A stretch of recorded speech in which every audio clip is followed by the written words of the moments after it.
para este tiempo. Vamos a estar de pie. Y quiero que busquen su Biblia ahora.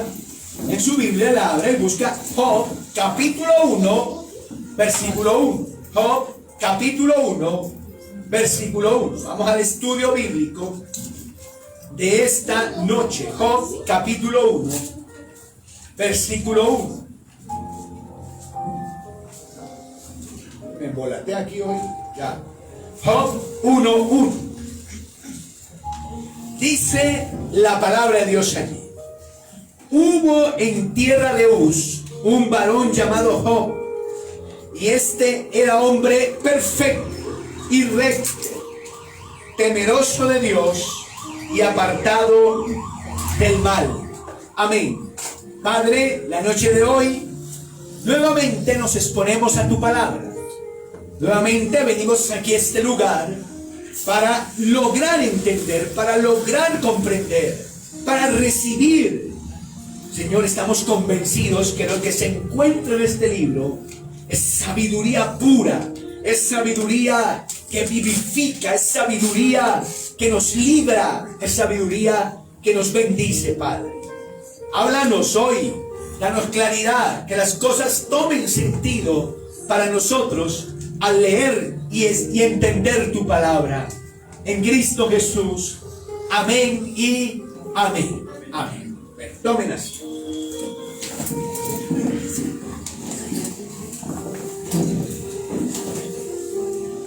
¿Cuántos de ustedes han oído de personas que han vivido tragedias? Bueno, aparte de las que usted habrá vivido, ¿no? Pero ¿cuántos de ustedes han oído de personas que han vivido tragedias? Esas que uno las escucha y le pasa un escalofrío y le entra un temor allá adentro en el corazón y empieza uno a preguntarse: uy, Dios mío, guárdame que me pase eso. O a decir, no a preguntar, sino a decir: Señor, guárdame que me ocurra esto. Y por allá de pronto un pensamiento también de repente viene a su mente y dice: bueno, ¿y si esa noticia lo hubiera recibido yo? ¿Y si eso me lo hubieran dicho a mí? ¿Y si eso me hubiera pasado a mí? ¿Cómo reaccionaría yo? ¿Me ha pasado? A mí me pasa. Yo oigo muchas historias y he oído muchísimas, no sé si millares decirle, a lo largo de los 30 años de ministerio. Verdaderas tragedias que han vivido las personas. Y cuando salgo de esa casa, yo salgo diciendo: Señor, guárdame por favor, que eso me pase a mí, le pase a un familiar mío, le pase a alguien que yo quiero. Señor, guárdame por favor, que eso suceda. Y así sucede muchas veces cuando leemos la historia de Job, porque Job vive una verdadera tragedia. Y entonces uno se pone a leer el primer capítulo de Job y empieza a pensar: bueno, ¿y si fuera yo el que perdiera a todos mis hijos de una vez? ¿Y si fuera yo el que perdiera toda mi fortuna o todos mis ahorros o todo el fruto de mi trabajo en toda la vida de una vez? ¿Y si fuera yo, qué haría? ¿Cómo reaccionaría? ¿Y si fuera yo el que me cayera una sarna maligna, una especie de cáncer terrible por todo el cuerpo que me desfigura, que me llena de llagas? ¿Cómo reaccionaría yo? Y de eso se va a tratar esta serie. De mirar cómo Job pasó de un sufrimiento profundo a una gran bendición aún más profunda. De eso vamos a hablar de aquí en adelante entonces. Y por eso quiero que empecemos hoy hablando no solo del comienzo del libro, de cómo comienza la historia, sino también nos vamos a adelantar un poco y vamos a ver cómo termina la historia de Job. Porque en ese inicio, en ese proceso de cosas y en ese final hay muchas enseñanzas para nosotros. Vamos a empezar de esta forma. Entonces, lo primero que quiero que tenga en cuenta es que Job es un hombre de fe. Mire, lo leyó en el versículo 1. ¿Existirá un mejor ser humano? ¿Habrá existido una mejor persona que Job? Él dice clarito, clarito ahí, hombre perfecto y recto, temeroso de Dios y apartado de qué, hermano, de el mal. Y cuando uno lee esto, lo primero que uno se pregunta cuando ya conoce la historia es, ¿y por qué le pasó algo tan horrible, algo tan devastador, algo tan triste, algo tan terrible a un hombre así? Si uno leyera ahí, Job era un hombre perverso, desviado, impío y amador del mal. Uno dice, ya sabemos, con razón le pasó lo que le pasó, es que se lo merecía. Pero aquí hay una paradoja, aquí hay una contradicción de cosas. ¿Cómo así que un hombre que es perfecto, que es recto, que es temeroso de Dios, que está viviendo para apartarse del mal, pierde sus hijos de un solo tajo? ¿Cómo es que un hombre así pierde toda su fortuna? ¿Cómo es que Dios puede permitir una situación de esas?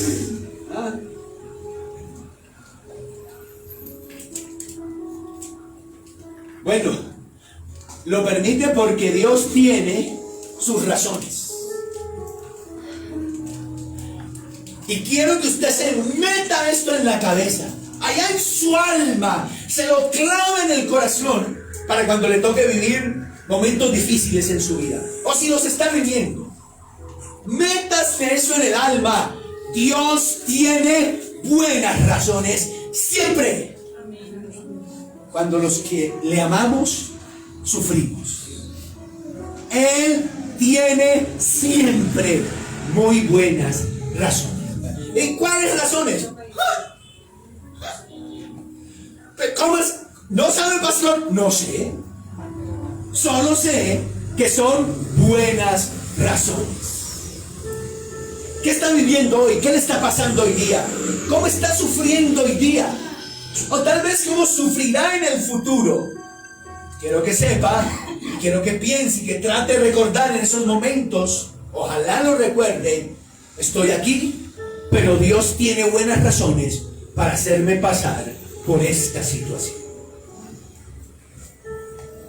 Puede levantar sus manos conmigo y decir, Señor, tú tienes buenas razones. Quiero repetirlo, dígale, Padre, tú tienes buenas razones.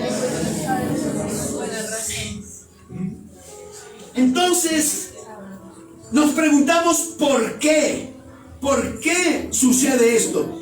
Y empezamos a buscar razones. Ahora, yo quiero decirle algo. A veces Dios le mostrará por qué permitió que eso pasara. Y usted va a sentir una cosa aquí en su alma y dice, un descanso. Y dice, ya claro, si ve que Dios es sabio, si ve que Dios sí tenía buenas razones, si ve, y uno haya ese gozo ahí. A mí me ha pasado entender por qué algo sucedió, ¿no? Y estoy en un proceso con Dios ahora, que ha venido últimamente, comprendiendo, pues todavía no sé si esa es la razón, pero para mí tiene sentido. No se la puede decir, pero voy a decir con qué, con la muerte de mi mamá. ¿Cómo es que un niño de 8 años, 7 años, pierde a su mamá? ¿Cómo tiene que crecer la adolescencia, su niñez, su adolescencia sin su mamá? ¿Cómo encaja eso? ¿Dónde encaja eso? ¿No es eso acaso cruel? ¿No es eso acaso injusto, diría alguno? Y mucho tiempo en mi vida yo crecí pensando eso, hasta que conocí a Cristo y hasta que me enteré que Dios siempre tiene buenas razones. Y creo que en los últimos meses Dios me ha estado revelando sus buenas razones, que no le voy a decir cuáles, pero tiene sentido para mí. Digo, sí, ¿no? Tiene sentido eso. Entonces, A veces Dios se las va a revelar, pero ¿quiere que le diga otra cosa? A veces Dios no se las va a revelar. Y usted morirá sin saber por qué Dios permitió esto o lo otro en su vida. Pero quédese con eso en su alma, quédese con eso en su corazón. Dígase para sí mismo, hoy, ahora, en este momento, ¿qué está viviendo? ¿Qué está sufriendo? ¿Qué está pasando? ¿Qué es eso que lo confunde, que lo acongoja, que usted no puede con eso? ¿Qué es eso? Piénselo, piénselo y dígase para sí mismo, Dios siempre tiene muy buenas razones. ¿Y cómo lo sé? Porque conozco el final del libro de Job. Y ahí es donde uno se da cuenta que Dios siempre tiene buenas razones. No solo que Job es un hombre de fe, sino que mire el final sorprendente. Entonces, ya miramos el primer versículo. Ahora vamos a mirar uno de los últimos versículos en Job capítulo 42. Job capítulo 42. Vamos a ver el versículo 12 y el versículo 17. 12 y 17. Y usted me va a decir si Dios no tiene buenas razones. Versículo 12 dice ahí: y bendijo Jehová el postrer estado de Job, más que el primero, porque tuvo 14,000 ovejas, 6,000 camellos, 1,000 yuntas de bueyes y 1,000 asnas, y tuvo 7 hijos y 3 hijas. Ahora, no vaya a perder a Job 42, pero venga conmigo a Job 1. Venga, Job 1 conmigo, Job 1. Y va a leer para que comprenda lo que dice el versículo 12. ¿Ah? Mira el verso 3 del capítulo 1. Verso 3 del capítulo 1. ¿Cuántas ovejas tenía Job en el capítulo 1? Ahora mire el 12. ¿Cuántas ovejas tenía ahí? 14,000. O sea, vamos a mirar. ¿Cuántos camellos tenía Job? 3,000. Vaya al versículo 12 ahora, ¿no? Ahora, ¿cuántos camellos tenía ahora? Ahora venga conmigo, Job capítulo 1 nuevamente. ¿Cuántas yuntas de bueyes tenía? Vaya al 12 ahora. ¿Cuántas tiene al fin del libro? ¿Cierto? Ahora, ¿cuántos asnas tenía? ¿Y cuántas tenía al final del libro? Todo al doble de cosas. Ahora, fíjese ahí, versículo 2. Dice que tenía 7 hijos y 3 hijas, en el versículo 2 del capítulo 1. Ahora, en el capítulo 42, versículo 13, ¿qué dice? O sea,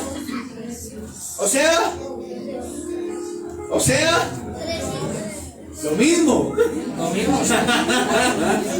Ay, ay. Qué curioso, ¿no? Que ahí sí no le dio el doble, ¿ah? Pero ahí está. Por eso dice ahí: y bendijo Dios el postrer. Postrer quiere decir el último estado de Job, más que el primero. Dice, ¿y por qué lo bendijo? Dice, deducimos por qué. Porque le dio el doble de lo que él tenía. Bendito sea Dios. Ahora quiero que usted me diga si Dios no tiene buenas razones. Claro que las tiene, siempre las tiene. Esa pérdida amorosa, esa pérdida de un negocio, del dinero, esa pérdida, no sé, de la salud, esa pérdida que usted ha tenido. Ahora, consuélese esta noche creyendo, afirmándose en la idea: Dios tiene buenas razones para eso. Que tal vez en esta vida no se las vayan a revelar, pero seguramente cuando usted llegue allá al cielo, y yo creo que allá nos van a presentar como una película, y allá nos van a parar y decir: ¿te acuerdas de esto? ¿Te acuerdas de este que te abandonó? ¿Te acuerdas de esto que no entendías y que tanto renegaste? Ahora te voy a mostrar qué hubiera pasado, qué hubiera ocurrido en tu vida si eso no pasa. Y nos van a mostrar ya. Ya.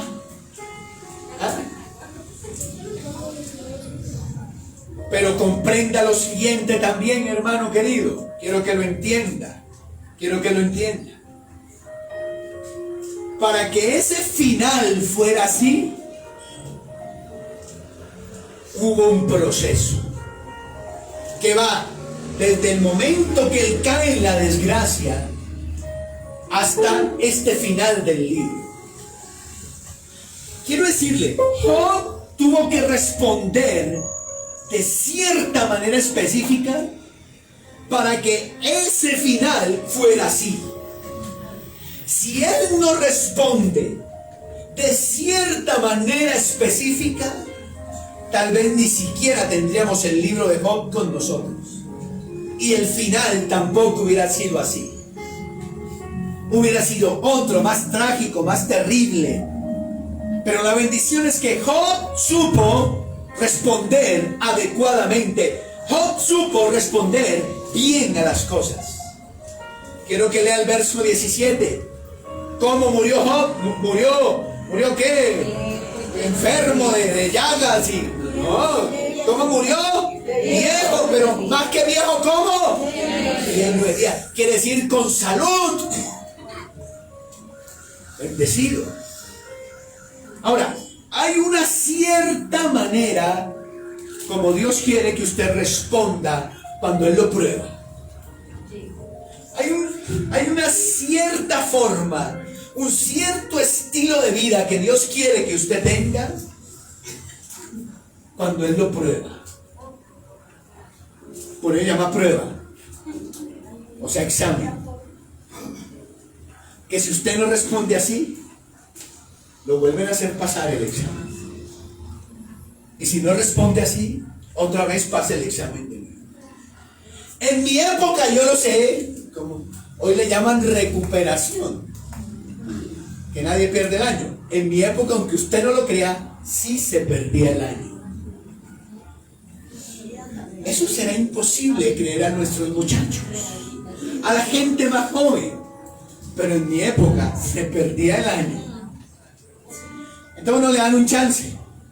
Que bueno, usted es terrible. No, ni terrible. Eso era aciertos, alumnos. Si usted perdía 3, 4, usted repita el año. Y así nos pone Dios a nosotros. Tenga su prueba. No respondió como era, repita el año. No responde como es, repita el año. No, ahora sí, ahora sí. Entonces, bueno, ahora pase al otro año. Pero los que nos iban, sí, no tan mal, bueno, a mí nunca me pasó eso, sí, pero a los que no les iba tan mal, había una cosa que se llamaba, díganme ustedes, ¿qué? Recuperación es algo hoy día que es una alcahuetería, eso. Habilitación se llamaba. Entonces, pasa a habilitación, le decían a uno. Y la habilitación era un examen que le hacían. Era la única oportunidad que uno iba a tener de pasar el año. Un solo examen. No, espere. Un examen. En otros colegios hacían rehabilitación. O sea que si usted perdió la habilitación, tiene otra última oportunidad en su vida. Y se llamaba rehabilitación. Por eso lo de centro de rehabilitación. Ya era resignación ya. Rehabilitación. Y así todavía hay gente que perdía el año, ¿no? Y ya resignación ahí. Sí, ya ahí sí venía la resignación. Bueno, así mismito. Si usted está viendo este final del libro de Job, fue porque Job respondió bien. Si responde renegando, apartándose de Dios, maldiciendo hacia Dios y toda la cosa, ese final no existiría y tal vez el libro tampoco. Pero él respondió de cierta forma. Y eso es lo que vamos a ver a lo largo de estos viernes. Cómo responde Job en un momento tan doloroso, tan angustiante, tan triste, tan difícil, de su vida para que aprendamos de él. Pero mire, a modo de introducción, vamos a ver cuál debería ser nuestro objetivo más importante al sufrir. Comprendan, por favor, cuando usted sufre, cuando el no creyente sufre, él responde de otra forma y tiene otros objetivos. Pero cuando un cristiano sufre, tiene unos objetivos. Le voy a dar del principal, del primordial. Que usted se enfermó, Dios lo guarde. Enseguida usted piensa, bueno, mi objetivo en esto es este, y ya le voy a decir. Que perdió un negocio, que fracasó, que lo robaron, que usted quedó acongojadísimo por eso. Bien, comprenda. Ahí hay un objetivo que lograr. El primordial, el más importante.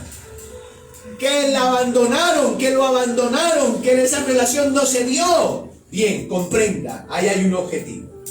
El objetivo lo va a encontrar en los versículos 5 y 6 del capítulo 42.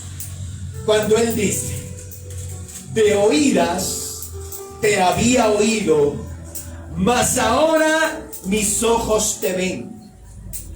Por tanto, me aborrezco y me arrepiento en polvo y ceniza. Mire este detallito acá. ¿Cómo dice el versículo 1 que él era? Perfecto, recto, atento, perfecto, recto, temeroso de Dios, apartado del mal. Y a pesar de eso, no conocía a Dios. No lo conocía. ¿Puede una persona que busca la santidad, le teme a Dios, es perfecta y recta, no conocer a Dios?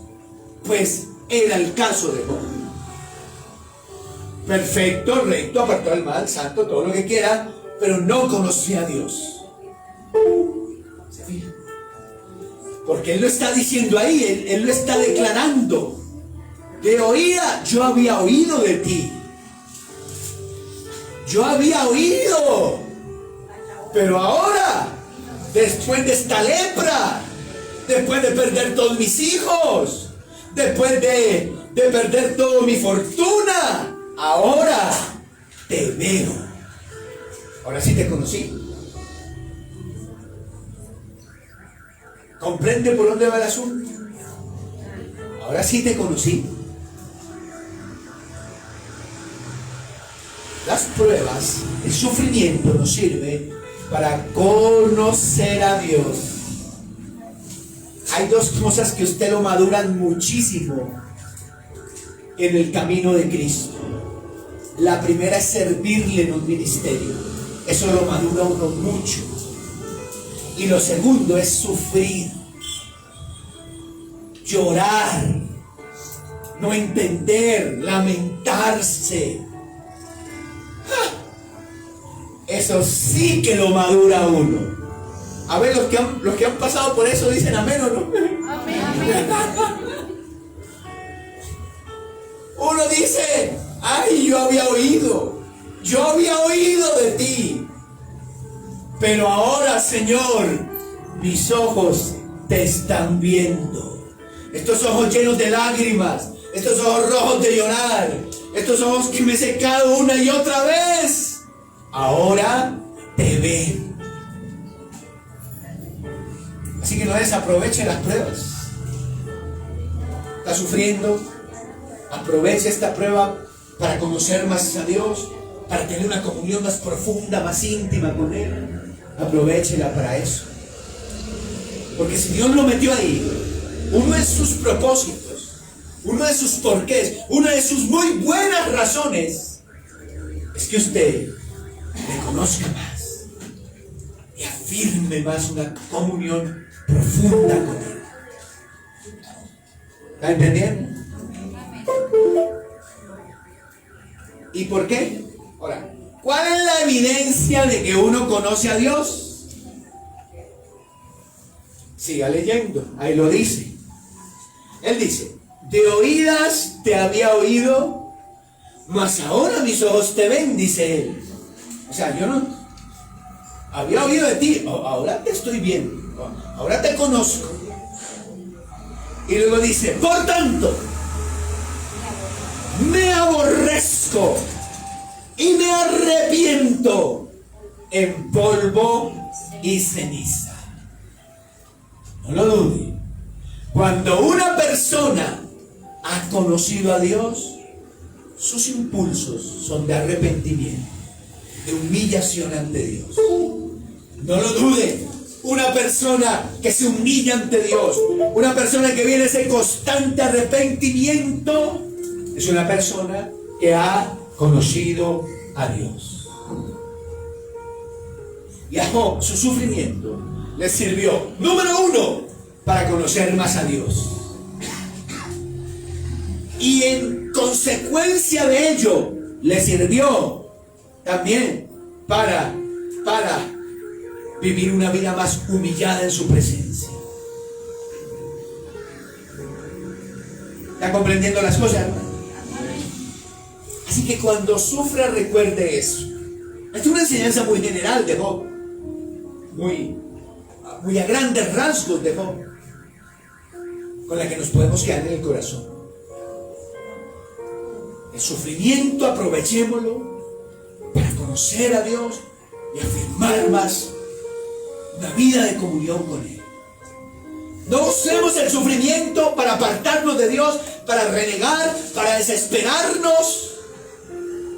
Porque a cuántos, cuando les ha tocado sufrir, lo que han hecho es ir al mundo otra vez a terminar de sufrir peor allá. Pero los hijos de Dios no responden así. Padre, estoy en esto, ahora te voy a conocer más. Y compréndalo. Ese sufrimiento por el que está pasando o va a pasar, si usted lo aprovecha bien, lo llevará a un arrepentimiento, a una cada vez más profunda humillación en la presencia de Dios. Y como fruto de eso, 14,000 ovejas, 1,000 bueyes. ¿Me está entendiendo? Amén. 1,000 asnas, el doble de lo que antes tenía. Pero hay que responder bien, hay que responder de manera adecuada, hay que pasar la prueba como tiene que pasarse. Y usted verá la mano de Dios. Y como dice el Salomón en el libro de Eclesiastés, se acordará de esos sufrimientos como aguas que pasaron. A mí me pasó tal cosa. Cómo maduré en esa época, cómo aprendí. Fue ahí donde aprendí a tener fe. Fue ahí donde aprendí que Dios era todo lo que yo tenía. Fue ahí donde aprendí a aferrarme a las promesas. Fue ahí donde vi lo fuerte que Dios me había hecho.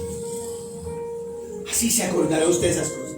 No recordará las lágrimas, no recordará las noches sin dormir, no recordará la tristeza. Lo que va a recordar es cómo Dios lo trató en esos momentos de su vida y cuánto le ayudó a haber pasado por eso. Amén, hermano. Amén. Entienda, Job es un hombre de fe, un buen hombre. Si usted fuera Dios, usted diría: el último que le voy a hacer todo eso es a este. Pero bendito sea Dios, no somos Dios. Y Dios, que sí es perfecto, dice: este es buen candidato para que sufra harto. Y lo pone ahí. Y uno se le hace eso contradictorio y paradójico. Pero siempre descansa en la idea: Dios tiene buenas, ¿qué? Razones. Siempre Dios tiene buenas razones, porque Él es sabio. Él conoce el pasado, el presente, el futuro. Él sabe por qué. Descansa en eso. 2. Acuérdese que de el profundo sufrimiento, Job pasó a la profunda bendición. Pero porque respondió de cierto modo, porque se paró firme, porque pasó el examen, la habilitación, la rehabilitación, todo. Y entonces le dieron el doble, menos de hijos e hijas, pero se los devolvieron, los que había perdido. Pero porque él respondió bien. Y por último, nunca se le olvide que el sufrimiento en la vida del cristiano es para que conozca a Dios, para que aprenda a tener fe, para que se fortalezca, para que madure, para que se establezca. Y en ese conocimiento aprendamos a humillarnos más en la presencia de Dios. Y esa humillación, Dios promete, solo nos llevará a ser exaltados por Él. Bendito sea su nombre. Cierre sus ojos. Oremos al Señor un momento. Padre,